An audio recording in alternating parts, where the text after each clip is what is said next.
అందరికీ నమస్కారం అండి. ఈనాటి కార్యక్రమంలో ఎక్సెల్ ఎడ్యుకేషన్ గ్రూప్ నుంచి జనరల్ మేనేజర్ మిస్టర్ శేఖర్ గారు మనతో పాటు ఉన్నారు. ముందే తనకి వెల్కమ్ చెప్పేద్దాం. అలాగే ఎక్సెల్ ఎడ్యుకేషన్ సంస్థ గురించిన పూర్తి వివరాలు ఆయన అడిగి తెలుసుకుందాం. నమస్కారం అండి శేఖర్ గారు. శేఖర్ గారు, ఫస్ట్ మాకు విషయం చెప్పండి. ఎక్సెల్ ఎడ్యుకేషన్ గ్రూప్కి సంబంధించిన అసలు ఎప్పుడు ఎలా ఇది స్థాపించారో దాని గురించిన పూర్తి వివరాలు ఒకసారి మాకు. ఎస్ అండి, ఎక్సెల్ ఎడ్యుకేషన్ గ్రూప్ ఎల్ఎల్సి అనేది it's a US based company and it's one of the leading overseas educational consultancy here in India. The company వచ్చేసి రిజిస్ట్రేషన్ అనేది మినెసోటా స్టేట్లో జరిగింది, యూఎస్లో రిజిస్ట్రేషన్ చేయడం జరిగింది. ద కంపెనీ ఫౌండర్ వచ్చేసి Arvind Arasavalli. He based in Vijayawada. He completed MBA in USA. So he started ఈ field అనేది 2008లో స్టార్ట్ చేశాడు. లేటర్ 2019లో కంపెనీ యూఎస్లో రిజిస్ట్రేషన్ చేయడం జరిగింది. అండ్ అవర్ CEO వచ్చేసి సౌజన్య రాసం శెట్టి. తను ఆస్ట్రేలియాలో మాస్టర్స్ చేయడం జరిగింది. తను based in Vijayawada location. And ఎక్సెల్లో వచ్చేసి 6 బ్రాంచెస్ ఉన్నాయి ఇక్కడ ఇండియాలో. Main branch Vijayawada and Guntur, Vizag and హైదరాబాద్లో వచ్చేసి 3 లొకేషన్స్లో ఉన్నాయి. సోమాజిగూడ సర్కిల్లో ఒకటి ఉంది, Madhapur and KPHP. So 6 branches ఉన్నాయి. అండ్ ఎక్సెల్లో వచ్చేసి 250+ అబ్రాడ్ ఇన్స్టిట్యూషన్స్తో వర్క్ చేయడం జరుగుతుంది. సో అక్కడ నుంచి ఒక 16,000+ అండర్ గ్రాడ్యుయేట్ అండ్ గ్రాడ్యుయేట్ ప్రోగ్రామ్స్ని ప్రమోట్ చేయడం జరుగుతుంది స్టూడెంట్స్కి. So as of now, so మేము చేసిన ఫైల్స్కి కానీ మన దగ్గర నుంచి ప్రాసెస్ జరిగిన వాటికి కానీ ఒక 80% నుంచి 85% సక్సెస్ రేట్ బాగుంది. Right. So we are proud to say we have a good ratio conversion. అంటే ఇప్పటివరకు ఎంతమంది స్టూడెంట్స్ని పంపించారంటే ఏం చెప్తారు? సో అలా తీసుకున్నట్టయితే మనకి కంబైన్గా ఒక 20,000+ స్టూడెంట్స్ని ఇప్పటివరకు అబ్రాడ్ పంపించడం జరిగింది. అంటే స్టూడెంట్స్కి మీరు ఎలాంటి సర్వీసెస్ ప్రొవైడ్ చేస్తున్నారంటే ఏం చెప్తారు? ఎస్ అండి. సో ఒక అబ్రాడ్ వెళ్ళే స్టూడెంట్ లైక్ అంటే వాళ్ళు 12th స్టాండర్డ్ కానీ డిగ్రీ లెవెల్లో కానీ వాళ్ళకి ఫారెన్ వెళ్ళాలనే ప్లానింగ్ ఉన్న వాళ్ళు ఏమంటారంటే వాళ్ళకి ఏమేమి నెక్స్ట్ రిక్వైర్మెంట్స్ ఏముంటాయి, సో ఎలా ప్రాసెస్ చేసుకోవాలి, ఏ టైంకి చేసుకోవాలి, ఏ టైం చేసుకుంటే ఏమేమి డాక్యుమెంట్స్, ఇవన్నీ వాళ్ళు కన్ఫ్యూజన్ మోడ్లో ఉంటారు. సో వాళ్ళకు ఇనిషియల్ ఒక కెరియర్ గైడెన్స్ అనేది ఇచ్చి లైక్ ఏం చదివావు, ఏం కెరియర్లో సెటిల్ అవ్వాలనుకుంటున్నావు, ఇప్పుడు ఏం చేస్తున్నావు, సో ఒక కెరియర్ గైడెన్స్ ప్రకారం ఒక country suggestion, country requirements base చేసుకొని టెస్ట్ ప్రిపరేషన్ చేయించడము. So test exams scores preparation అయిపోయిన తర్వాత ఒక యూనివర్సిటీకి అప్లై చేయాలంటే కావాల్సిన డాక్యుమెంట్ చెక్ లిస్ట్ అరేంజ్ చేయించడం. చెక్ లిస్ట్ ప్రకారం ఏ డాక్యుమెంట్ ఎలా గ్యాదర్ చేసుకోవాలి, లైక్ పాస్పోర్ట్ ఎలా అప్లై చేయాలి, ట్రాన్స్క్రిప్ట్స్ ఎలా అప్లై చేయాలి, LORs ఎలా తెచ్చుకోవాలి, SOP ఎలా ప్రిపేర్ చేయాలి. సో ఇదంతా ప్రీ ప్లాన్డ్గా ఎక్స్ప్లెయిన్ చేయడం జరుగుతుంది. అక్కడ నుంచి యూనివర్సిటీ సజెషన్, ఒక కోర్సు సెలెక్షన్ చేయడం, యూనివర్సిటీస్కి అప్లికేషన్స్ లాంచ్ చేయడం, యూనివర్సిటీస్ నుంచి ఫైనల్ అడ్మిషన్ లెటర్ తీసుకోవడం, దాని తర్వాత వాళ్ళకి వీసాకి ప్రాసెస్ అవ్వడానికి కావాల్సిన ఫినాన్షియల్ ఎక్స్ప్లెనేషన్ చేయడం, ఫినాన్షియల్ అసిస్టెన్స్ చేయడం. సో వాళ్ళు ఒకసారి పేరెంట్స్ దగ్గర నుంచి ఫినాన్షియల్ డాక్యుమెంట్స్ అన్ని అరేంజ్ చేసుకున్న తర్వాత వీసా అప్లికేషన్ పెట్టి వీసాకి కావాల్సిన డాక్యుమెంట్స్ గైడెన్స్ చేయడం జరుగుతుంది. దాంతోపాటు వీసాకి ప్రీ మాక్ ఇంటర్వ్యూస్, అంటే వీసా ఆఫీసర్ ఏదైతే క్రాస్ చెక్ చేస్తారో దానికి స్టూడెంట్ని ప్రీ ప్లాన్డ్గా ప్రిపేర్ చేయడం జరుగుతుంది.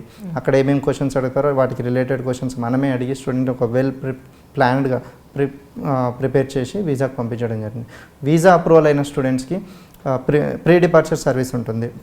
అందులో భాగంగా ట్రావెల్ టికెట్ కానీ, హెల్త్ ఇన్సూరెన్స్ కానీ, సో ఇమిగ్రేషన్ డాక్యుమెంట్స్ ఎక్స్ప్లెనేషన్ కానీ, సో ఈ ఫారెక్స్ క్యాష్ అరేంజ్మెంట్స్ కానీ సో అసిస్టెంట్ చేయడం జరుగుతుంది. అండ్ అక్కడికి వెళ్ళినాక స్టూడెంట్స్ యూఎస్లో లెక్క పెట్టిన తర్వాత పోస్ట్ డిపార్చర్ సర్వీసెస్ ఉంటాయి. సో అంటే యూనివర్సిటీకి ఎలా రీచ్ అవ్వాలి, సో డిఫరెంట్ కంట్రీలో డిఫరెంట్ ప్రాసెస్ ఉంటుంది. యూనివర్సిటీలో ఎలా రిజిస్ట్రేషన్ అవ్వాలి, పార్ట్ టైం ఫెసిలిటీస్ ఏంటి, అక్కడ లోకల్ ID ప్రూఫ్స్ ఎలా గ్యాదర్ చేసుకోవాలి. సో ఇదంతా ఎండ్ టు ఎండ్ సర్వీస్ ఇవ్వడం జరుగుతుంది.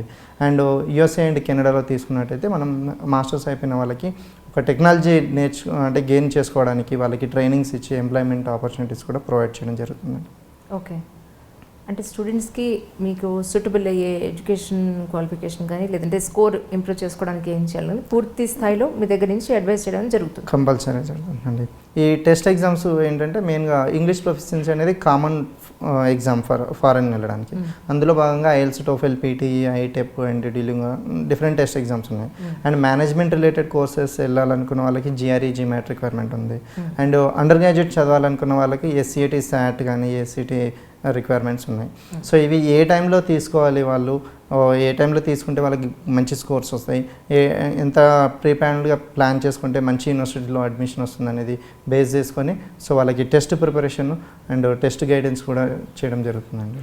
టెస్ట్ ట్రైనింగ్స్ కూడా ఉన్నాయి, online and face to face trainings కూడా ప్రొవైడ్ చేయడం జరుగుతుంది. వాట్ అబౌట్ ద స్కాలర్షిప్స్ అండి?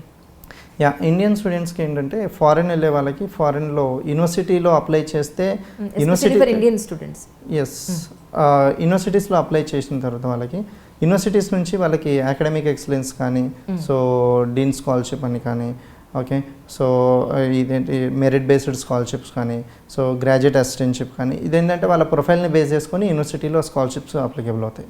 సో మనం మేజర్గా చూసేది ఏంటంటే స్కాలర్షిప్ బేస్డ్ యూనివర్సిటీస్ని ఎక్కువ ప్రిఫర్ చేస్తాం, ఎందుకంటే ఇండియాలో మిడిల్ క్లాస్ ఎక్కువ ఉంటారు.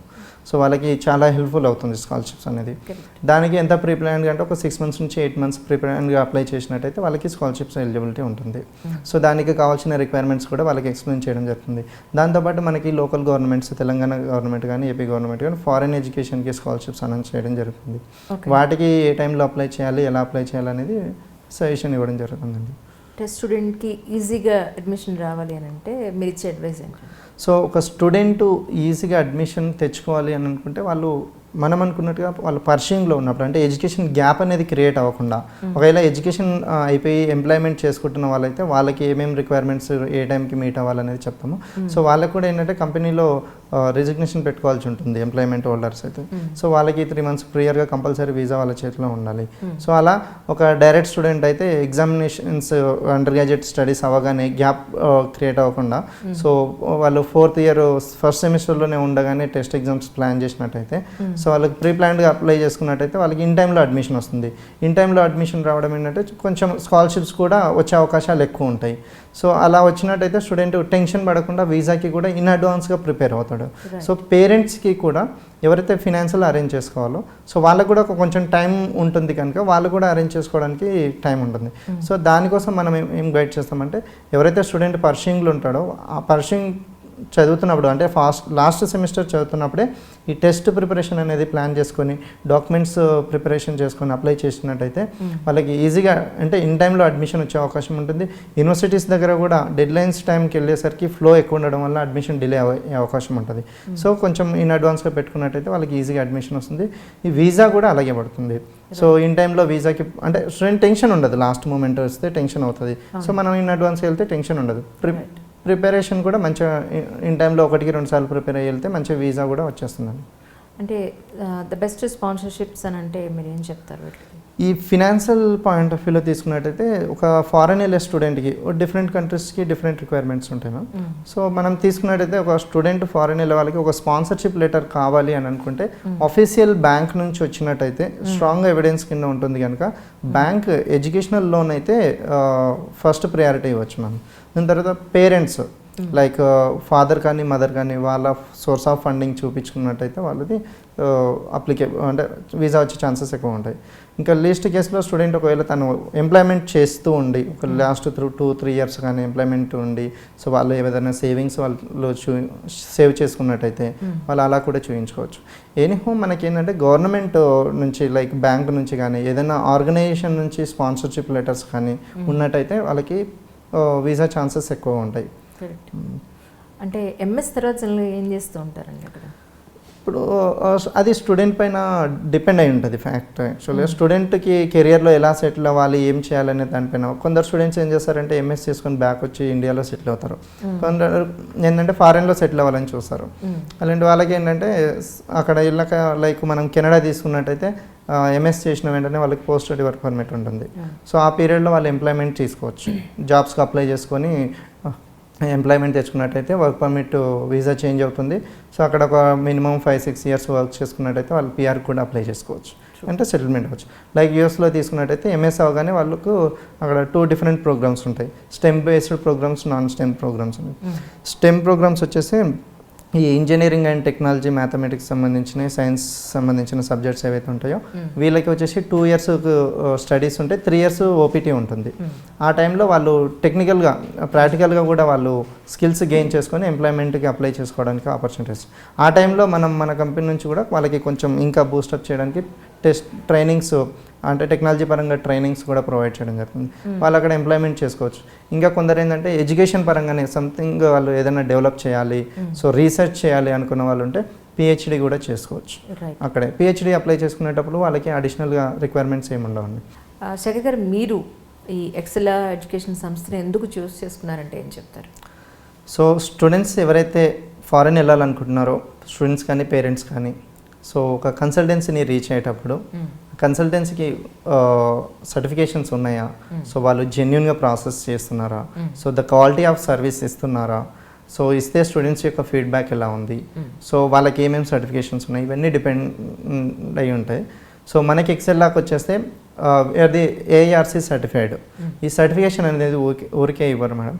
సో ఇక్కడ ఏంటంటే మనం ఇచ్చే సర్వీస్, స్టూడెంట్కి ఇచ్చే service, so each and every document అంటే అగ్రిమెంట్స్ ఫాలో అవుతున్నారా, సర్వీస్ అనేది క్వాలిటీ ఉందా లేదా, ఉంటే జెన్యున్గా స్టూడెంట్కి ఏదైతే చెప్పామో అది ఎండ్ టు ఎండ్ సర్వీస్ ఇస్తున్నామా లేదా, ఇదంతా ఒక ఆర్గనైజేషన్లో వెరిఫై చేసిన తర్వాత ఏఐఆర్సి అనేది ఇవ్వడం జరుగుతుంది. సో ఎక్సెల్లాకి ఏఐఆర్సి సర్టిఫికేషన్ ఉంది. అండ్ మా ఎండి వచ్చేసి కొన్ని ఎగ్జామ్స్ రాయడం జరిగింది ఫారెన్లో. సో ఆ ఎగ్జామ్స్ వల్ల ఏంటంటే కొన్ని కాన్ఫరెన్సెస్కి కూడా ఎలిజిబిలిటీ ఉంది, లైక్ ఐసెఫ్, నాప్సా, వెబా, ఇలాంటి సర్వీస్ కాన్ఫరెన్సెస్కి ఎక్సెల్లా ఎలిజిబిలిటీ ఉంది. సో ఈ కాన్ఫరెన్సెస్కి రావడం అనేది చాలా రేర్. సో అన్ని కన్సల్టెన్సీస్కి అవైలబిలిటీ ఉండదు. సో ఆ ఎగ్జామ్స్ అనేది స్టాండర్డ్స్ మీట్ అయినాం కనుకనే ఎక్సెల్లాకి ఈ సర్టిఫికేషన్స్ అన్ని ఇవ్వడం జరిగింది. So and we are proud to say our MD, our CEO ఫారెన్లో చదివి వచ్చారు. అక్కడ నేచర్ ఎలా ఉంటుంది ఏంటి వాళ్ళు ఇక్కడ తీసుకొచ్చారు కనుక అది ఇక్కడ ఇండియన్ స్టూడెంట్స్కి ఎక్స్ప్లోర్ చేయడం జరుగుతుంది. సో ఒక కన్సల్టెన్సీని చూస్ చేసుకోవాలంటే వాళ్ళు ఎండ్ టు ఎండ్ సర్వీస్ ఇస్తున్నారా, ఇస్తే స్టూడెంట్కి సెటిల్మెంట్ ఆపర్చునిటీస్ ఇస్తున్నారా, ఇవన్నీ ఇస్తే జెన్యున్ కన్సల్టెన్సీ కాదా చూసుకొని సో ప్రాసెస్ చేసుకోవడం జరుగుతుంది. అందులో ఎక్సెల్లా వచ్చేసి ఆల్ ఆథరైజేషన్స్ ఉన్నాయి, అన్ని సర్టిఫికేషన్స్ ఉన్నాయి. సో ఫారెన్లో డైరెక్ట్ స్టూడెంట్స్ని పంపించడం జరుగుతుంది అండ్ అక్కడ ఎంప్లాయ్మెంట్ ఆపర్చునిటీస్ కూడా ప్రొవైడ్ చేయడం జరుగుతుంది కనుక సో ఎక్సెల్ని చూస్ చేసుకుంటే స్టూడెంట్ ఎక్కడ స్ట్రగుల్ అవ్వడని సో హ్యాపీగా చెప్తుంది. అంటే అక్కడ సెటిల్మెంట్ ఆపర్చునిటీస్ ఎలా ఉంటాయంటారు? సో ఇది డిఫరెంట్ కంట్రీకి డిఫరెంట్. లైక్ యూరోప్లో తీసుకున్నట్టయితే మినిమం 8-10 years వర్క్ చేసినట్టయితే డిఫాల్ట్గా వాళ్ళు సిటిజన్షిప్ చూపిస్తారు. ఓకే. సో లైక్ యూఎస్లో తీసుకున్నట్టయితే మినిమం ఒక 6-8 years H1B పైన వర్క్ చేసినట్టయితే సో వాళ్ళకి గ్రీన్ కార్డ్ అప్లై చేసుకోవడానికి ఎలిజిబిలిటీ ఉంటుంది. ఈ కెనడాలో తీసుకున్నట్టయితే మినిమం 2.5 years 3 years వర్క్ చేయాలి. సో వాళ్ళకి కెనడియన్ డిగ్రీ ప్లస్ ఎక్స్పీరియన్స్ ఉన్నట్టయితే వాళ్ళకి పిఆర్ వచ్చే అవకాశాలు ఎక్కువ ఉన్నాయి, పర్మనెంట్ రెసిడెంట్స్. సో వాళ్ళకు పిఆర్ అనేది ఇట్స్ డిపెండ్స్ ఆన్ వాళ్ళ అప్లికేషన్ని బట్టి మినిమం 3 years నుంచి 10 years వరకు పడుతుంది. సో వాళ్ళు మంచిగా అక్కడ అంటే వాళ్ళు ఉన్న ఎంప్లాయ్మెంట్ కానీ ఏదైనా బిజినెస్ కానీ కరెక్ట్ వేలో రన్ చేసుకున్నట్టయితే ఎక్స్టెన్షన్ కూడా చేసుకోవచ్చు. రైట్. అంటే మిడిల్ క్లాస్ వాళ్ళు అబ్రాడ్కి ట్రావెల్ చేసే అవకాశం ఉందంటారా? మిడిల్ క్లాస్ వాళ్ళు కూడా అబ్రాడ్కి ట్రావెల్ చేయొచ్చు. సో ఎందుకు మిడిల్ క్లాస్ వాళ్ళు వెనక్కి జరగాలి అంటే ఎందుకు భయపడాలి ఫారెన్ వెళ్ళడానికి? సో యూనివర్సిటీ స్కాలర్షిప్ ఇస్తుంది, సో అండ్ గవర్నమెంట్ స్కాలర్షిప్ ఇస్తుంది.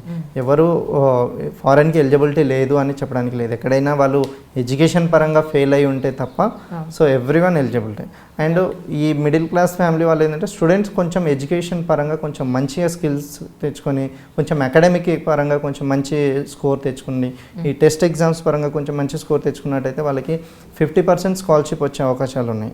మనము రీసెంట్గా తీసుకున్నట్టయితే మేము మా సైడ్ నుంచి జార్జియా టెక్ యూనివర్సిటీ కానీ యూనివర్సిటీ ఆఫ్ న్యూ హెవెన్ కానీ ఐఐటి కానీ సో వాళ్ళకి ఏంటంటే 50% స్కాలర్షిప్ నుంచి 25% స్కాలర్షిప్స్ కూడా వచ్చినాయి.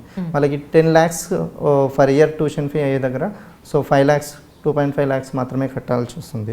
సో ఈ విధంగా తీసుకున్నట్టయితే మిడిల్ క్లాస్ వాళ్ళు కూడా భయపడాల్సిన అవసరం లేదు.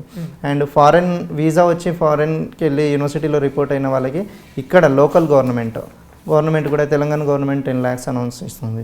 So AP government around 18 lakhs వరకు ఇస్తుంది. సో మిడిల్ క్లాస్ వాళ్ళు కూడా భయపడాల్సిన అవసరం లేదు, వాళ్ళకి కూడా ఆపర్చునిటీస్ ఉన్నాయి, వాళ్ళు వెళ్ళి మంచిగా చదువుకోవచ్చు. స్కాలర్షిప్స్ ఉన్నాయి, ఇండియాలో స్కాలర్షిప్స్ ఉన్నాయి. స్టూడెంట్ కూడా ఫస్ట్ సెమిస్టర్లో మంచి అకాడమిక్స్ అయితే చూపించినట్టయితే వాళ్ళకి ఇంటర్నల్గా యూనివర్సిటీలోనే అసిస్టెంట్షిప్ వచ్చే అవకాశం ఉంది. ఆ అసిస్టెంట్షిప్ టైంలో వాళ్ళకి పెయిడ్ అసిస్టెంట్షిప్ అది ప్రొఫెసర్ కింద వర్క్ చేసుకుంటారు. సో అది ట్యూషన్ ఫీలో డెబిట్ అయిపోతుంది. సో స్టూడెంట్కి చాలా ఆపర్చునిటీస్ ఉన్నాయి, వితౌట్ ఫినాన్షియల్ బర్డెన్ లేకుండా కూడా చదువుకోవచ్చు. రైట్. చాలా మంచి ఇన్ఫర్మేషన్ ఇచ్చారండి శేఖర్ గారు. Thank you so much. Thank you అండి.